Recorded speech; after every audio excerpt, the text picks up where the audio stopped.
Bonjour, je m'appelle Mathieu et je veux aider les musiciens.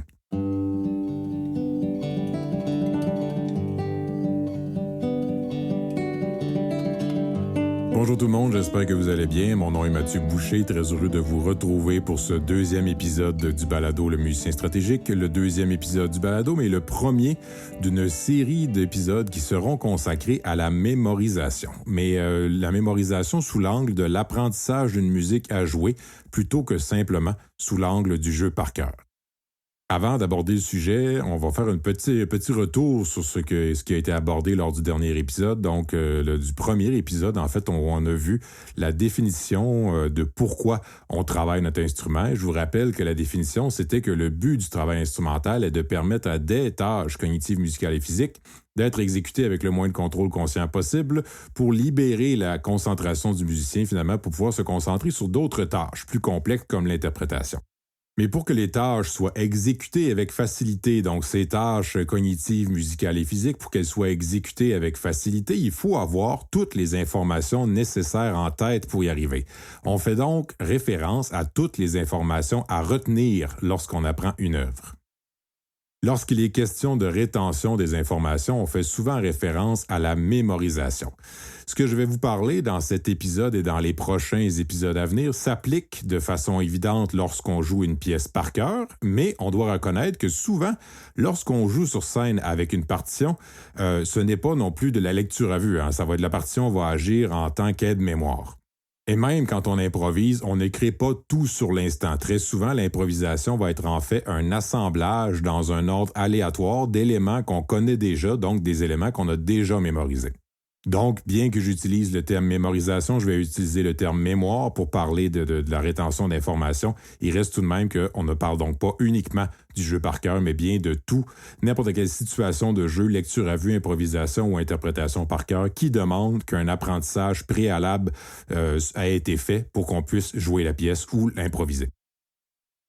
Peut-être ne le saviez-vous pas, mais ce qui est aujourd'hui un élément courant qu'on demande à des enfants désormais dans des examens ou dans des prestations, c'est-à-dire de jouer par cœur, était en fait carrément perçu diaboliquement ou divinement dans les années 1800. Donc, Clara Schumann est la première interprète à avoir joué sans partition. C'était en 1828.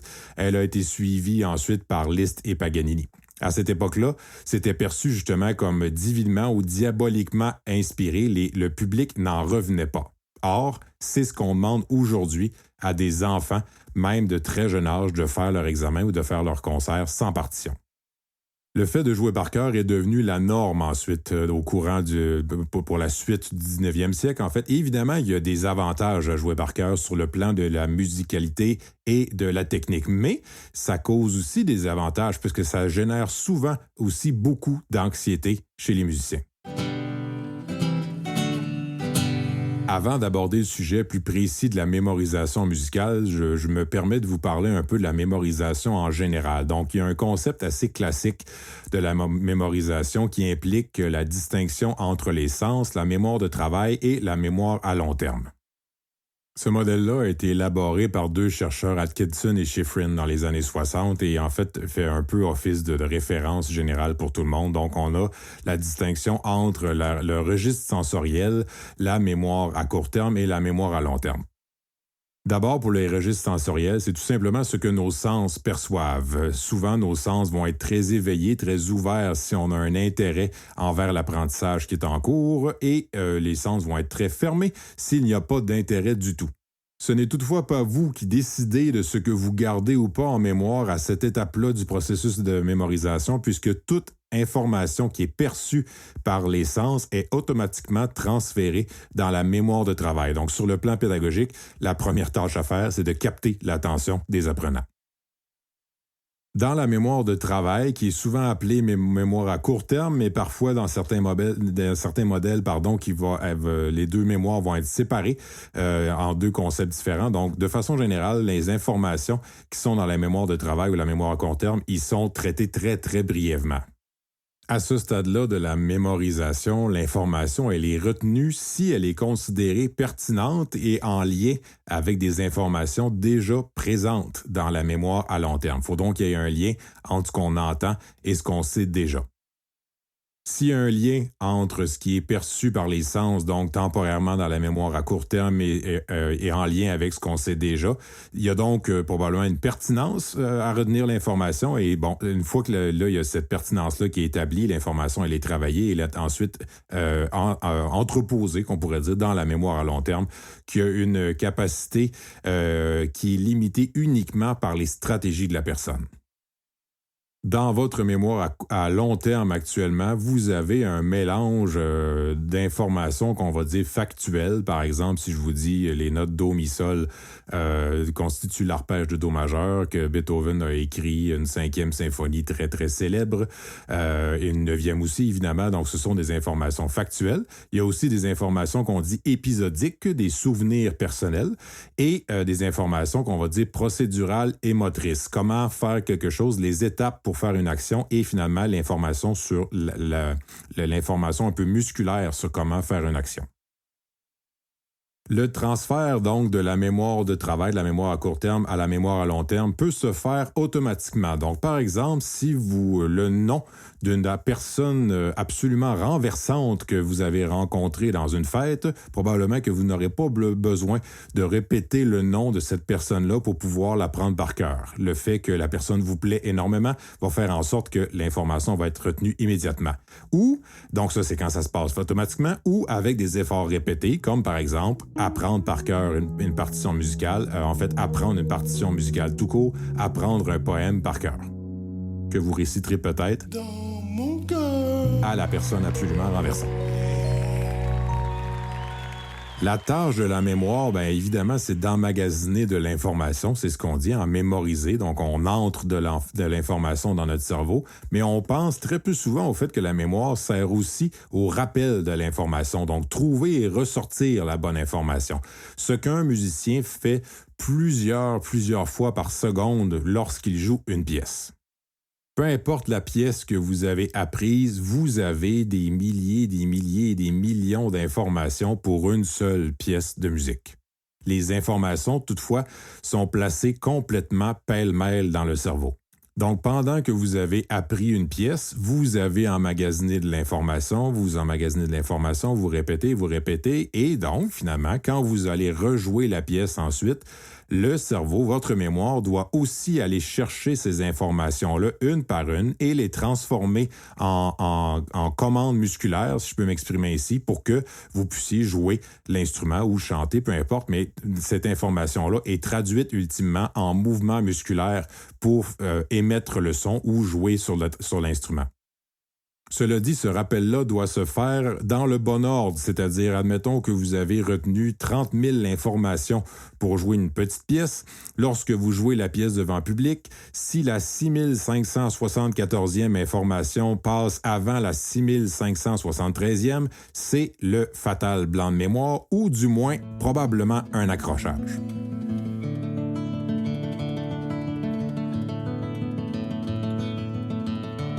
Dans les prochains épisodes, on va aborder plus en détail quels sont les types d'informations qu'on retient lorsqu'on apprend une pièce de musique et comment s'assurer que cette mémorisation-là soit efficace. Pour l'instant, ce que je vais me contenter de vous dire, c'est que votre mémoire, elle a 4 portes d'entrée. La mémoire des musiciens, on va parler des 4 mémoires du musicien. 4 portes d'entrée que j'aime bien comparer à 4 pattes de chaise. Vous êtes peut-être en ce moment assis sur une chaise pour m'écouter, ou du moins vous l'avez sûrement été récemment. Ça va très bien lorsque notre chaise a 4 pattes. Donc, tout ça est très confortable. Et si je vous dis, par exemple, je vais enlever une de ces pattes de chaise. Là, vous vous retrouvez avec 3 pattes de chaise et vos 2 pieds. C'est pas idéal, mais on devrait être capable de s'en sortir quand même. En revanche, si j'enlève une deuxième patte de chaise, là, ça commence à ressembler à du twist. On est un peu dans le trouble et il est possible qu'on chute. Donc, lorsqu'on mémorise une pièce, ce que je trouve important que vous reteniez, c'est qu'on va mémoriser 4 types d'informations, mais très souvent, chez les musiciens, il y a une, parfois même 2 de ces mémoires-là qui est très négligée ou très mal utilisée. Ce qui fait que, lorsque je vous mentionnais tantôt que la mémoire est comparable, la mémoire chez le musicien, du moins, est comparable à 4 pattes de chaise, c'est que si vous êtes sur vos 4 pattes de chaise, assis ou assise sur une chaise qui a 4 pattes, vous allez être confortable. Si j'en enlève une, on est moins confortable, et si j'en enlève une deuxième, là, on est dans le trouble. Donc, Il arrive très souvent que les musiciens arrivent sur scène déjà avec 3 pattes seulement parce qu'il y a une des mémoires au moins qui a été complètement négligée. Et même lorsqu'on joue sur scène et qu'on va avoir appris solidement nos quatre mémoires, donc nos 4 pattes de chaise, si on a les 4 pattes de chaise solides, il est tout à fait normal, pendant qu'on joue, qu'il y en ait une de ces 4 pattes de chaise-là qui flanche une fois de temps en temps pendant qu'on joue. Vous l'avez peut-être déjà vécu, ça, sur scène, quand subitement on n'a pas vraiment idée de peut-être de ce que sera la prochaine note, mais par exemple, votre bras y va. Votre bras fait un mouvement, donc vous avez quelque chose qui se passe, et là, c'est comme si, oui, on enlève une patte de chaise subitement à cause d'un minuscule petit blanc de mémoire, mais les 3 pattes de chaise qui restent sont suffisantes pour qu'on reste stable.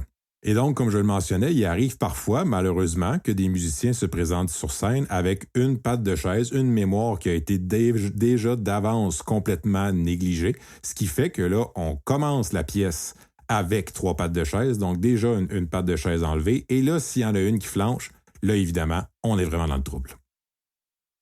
Ces 4 mémoires du musicien, je vous les présente par contre en vous mentionnant qu'il s'agit surtout de 4 types d'informations différentes qu'on va retenir lorsqu'on apprend une pièce de musique. Donc, on va parler de 4 mémoires, mais c'est en fait 4 genres d'informations qu'on retient. Ces 4 mémoires-là, on va les appeler les mémoires auditives, visuelles, conceptuelles et motrices. Donc, évidemment, la mémoire auditive, elle est assez évidente chez les musiciens, les sons qu'on entend. La mémoire visuelle, l'image qu'on a en tête de notre partition ou de nos mains sur l'instrument lorsque c'est possible. La mémoire conceptuelle fait référence à la théorie. Et la mémoire motrice, évidemment, c'est celle qui est en lien avec tous les mouvements qu'on fait sur notre instrument. Ce sont ces 4 mémoires-là que je vais vous présenter plus en détail dans les prochains épisodes. Oui, présenter, mais aussi discuter donc des pièges, des forces, des faiblesses de chacune, comment on peut s'assurer d'avoir une mémorisation très efficace de nos pièces. Et encore une fois, je le rappelle, qu'on joue par cœur ou non. Donc, qu'il soit question de faire de la lecture à vue, de jouer une pièce par cœur ou d'improviser. Dans tous les cas, on veut que ces savoirs-là, ces 4 types de savoirs-là aient été acquis solidement pour que la prestation, encore une fois qu'elle soit par cœur, en lecture à vue ou improvisée, se passe bien par après. Avant de présenter donc en détail ces mémoires-là dans les prochains épisodes, je vous invite à en fait expérimenter un principe de pédagogie fondamentale, c'est-à-dire expérimenter quelque chose avant d'en avoir la théorie. C'est pourquoi je vous propose quelques petites activités à faire dans les prochains jours avant d'écouter le prochain épisode. Le premier exercice que je vous propose est très simple, c'est en fait de répertorier les stratégies de mémorisation que vous avez déjà en place. Et là, si vous m'écoutez, si vous êtes un étudiant ou une étudiante en musique, en interprétation, vous en avez déjà beaucoup. Et si vous êtes un ou une amateur ou amatrice qui est en train d'apprendre, je ne sais même pas si amatrice est un vrai mot, vous m'excuserez, je viens de l'improviser et au lieu de couper ça au montage, je vais assumer et continuer. Donc, si vous êtes des gens qui sont en train d'apprendre un instrument de musique, pas nécessairement au niveau professionnel, ben dans tous les cas, vous avez probablement des stratégies pour apprendre vos pièces également. Donc, peu importe votre niveau, peu importe votre situation, faire un répertoire des stratégies de mémorisation que vous avez déjà. Je me permets une petite pause. Amatrice, le mot utilisé pour désigner la péricite, un minerai, mais cette forme désuète n'est plus utilisée. De nos jours, une amatrice désigne une femme intéressée par une chose ou une débutante. Le mot amatrice est le féminin du mot amateur. Vérification faite, amatrice est un mot accepté. Donc, revenons à nos moutons. Je vous suggérais, peu importe votre situation d'apprentissage de la musique en ce moment, de faire un petit répertoire, de faire une liste des stratégies de mémorisation que vous avez déjà en place. Il est très possible que ce soit mince, si c'est possible, surtout en particulier si vous êtes un amateur et une amatrice. Et là, j'utilise le terme avec en toute confiance. Il est possible que vous en ayez pas beaucoup et c'est pourquoi, justement, les prochains épisodes vont aider, selon moi, à élargir votre répertoire pour mieux mémoriser vos pièces, mieux apprendre d'une façon variée la musique que vous voulez apprendre. Le deuxième exercice que je vous propose, en fait, c'est une série de questions à vous poser et de vérifier, en fait, si vous êtes en mesure de faire ce que je vous suggère. Donc, premier défi, êtes-vous capable, avec les yeux fermés, de visualiser vos mouvements ou de visualiser la partition que vous êtes en train d'apprendre? Si votre instrument s'y prête, êtes-vous capable de chanter ce que vous jouez sans dire les notes? Êtes-vous capable d'entendre vos pièces dans votre tête? Et êtes-vous capable de solfier les notes de votre pièce, donc solfier par cœur, c'est-à-dire chanter la mélodie en disant le nom des notes? Êtes-vous capable de solfier vos doigtés ou vos coups d'archet, donc chanter la mélodie en chantant techniquement ce que vous faites? Donc, doigté ou coup d'archet, peut-être que votre instrument s'y prête pour autre chose, mais êtes-vous donc capable d'associer des informations factuelles sur ce que vous devez faire techniquement pour jouer une pièce avec la mélodie? Êtes-vous capable de jouer votre pièce avec les yeux fermés? Et êtes-vous capable de mimer votre pièce en la chantant, donc de mimer, de faire du air piano ou du air clarinette sur votre instrument en chantant la mélodie? Il est fort possible que vous ayez répondu non à une de ces questions. Si c'est le cas, pas de panique, mais vous avez probablement une patte de chaise qui est un peu fragile. Si une des stratégies vous a interpellé, je vous invite à l'essayer dans les prochains jours et si c'est très ardu, je vous annonce que vous êtes justement en train de découvrir le côté fragile de vos pattes de chaise et qu'il y aura probablement beaucoup de bénéfices potentiels possibles si vous persévérez. Donc, comme je le mentionnais dans les prochains épisodes, nous allons aborder comment solidifier chacune de ces pattes de chaise. Je vous fais par contre une petite mise en garde qui est en lien avec quelque chose que je vous ai déjà mentionné dans l'épisode précédent. C'est que une mise en garde, donc, ou plutôt un conseil face aux nombreuses stratégies qu'on va aborder. Il est possible que vous vous disiez « ce n'est pas pour moi » ou que vous vous disiez « je n'ai quand même pas à faire ça ». Au fil des années et au fil des nombreuses présentations et cours que j'ai donnés sur le sujet, j'ai plusieurs personnes, parfois dans le public, parfois des étudiants, des étudiantes qui ont remis en question certaines des stratégies suggérées par la recherche ou des applications de ces stratégies que je suggère moi-même. Et c'est tout à fait correct. J'ai souvent entendu, je ne pense pas que ça s'applique pour moi. Ah, mais moi, je suis par exemple, je suis en chant, donc le fait qu'il y ait du jeu scénique, ce n'est pas pareil. Moi, je suis en jazz, donc j'improvise, donc ce n'est pas pareil. Et évidemment, la plupart des recherches qui ont été faites sur l'apprentissage instrumental ont souvent été faites avec des musiciens classiques. Ce sont souvent dans les universités la plus grosse cohorte de musiciens qu'on a, donc les participants les plus faciles à recruter.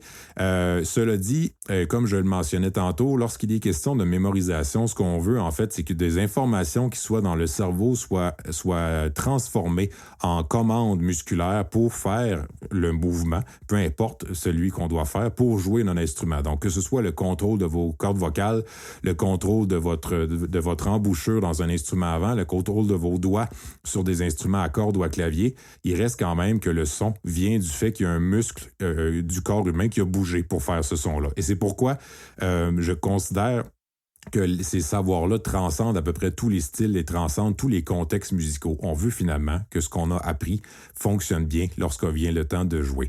Donc, c'est le fait que plusieurs personnes aient remis en question certaines des stratégies suggérées, je vous l'ai déjà mentionné, j'ai toujours considéré ça comme une force, comme des opportunités pour moi de repenser la façon dont on explique ces choses-là, ces principes-là, et surtout des façons d'appliquer, trouver des nouvelles façons d'appliquer ces savoirs-là dans le plus grand nombre de contexte possible.